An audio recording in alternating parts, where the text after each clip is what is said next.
तुझे नैणन जे नासिर तुझो कसम इश्क तोड़े अञा बि पियो आर करे। तुझे नैणन जे नासिर तुझो कसम इश्क तोड़े अञा बि पियो आर करे। मन मां दोही तोले मरियो थो मरे मोहब्बतुन जे पुञायल अखियुनि जो कसम इश्क तोड़े अञा बि पियो वार करे। तुझे नैण जे नासिर तुझो कसम इश्क तोड़े अञा बि पियो वार करे।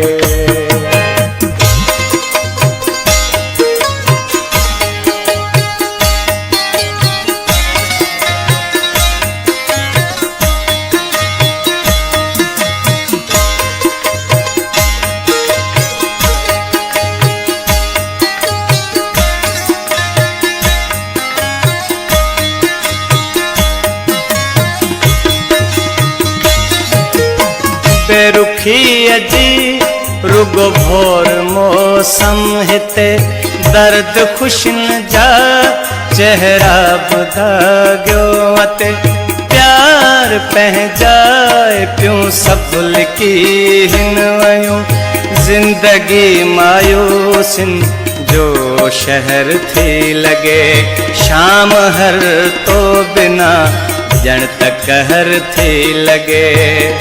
आसरन में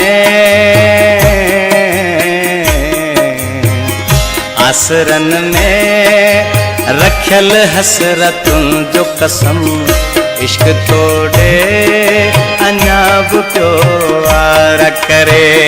तुझे नैणन जे नासिर तुझो कसम इश्क तोड़े अञा बि पियो वार करे। नीह तोड़े अञा बि पियो आर करे।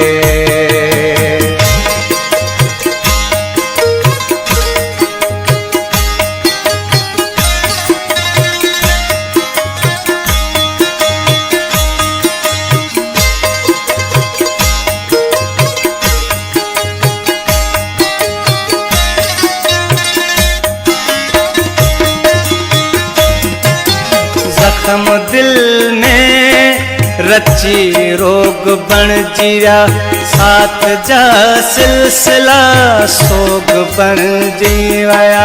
सूर सीने में बि सकंदे था खजन दर तती जी तपश जान जले थो बदन। वक्त रोंदे ऐं लुछंदे ही गुज़रियो वञन। इंतज़ारी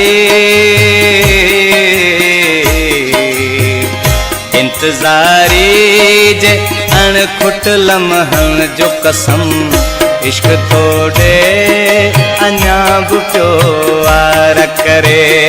मन मां दोही तोले मरियो थो मरे मोहब्बतुन जे पुञायल अखियुनि जो कसम इश्क तोड़े अञा बि पियो वार करे। मोहब्बतुन जे पुञायल अखियुनि जो कसम इश्क तोड़े अञा बि पियो वार करे।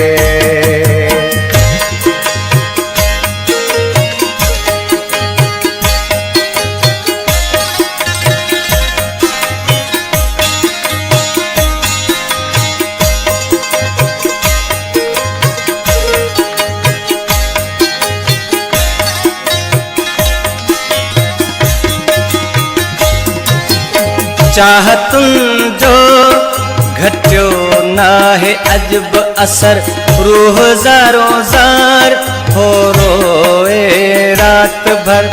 नरम चांदो क्यों जी थधी छाव में तो चगूं जे वेरा कन में वेठो हुयो। मुझे विखरियल वजूदन खे मेरियो हुयो। उन सुंदर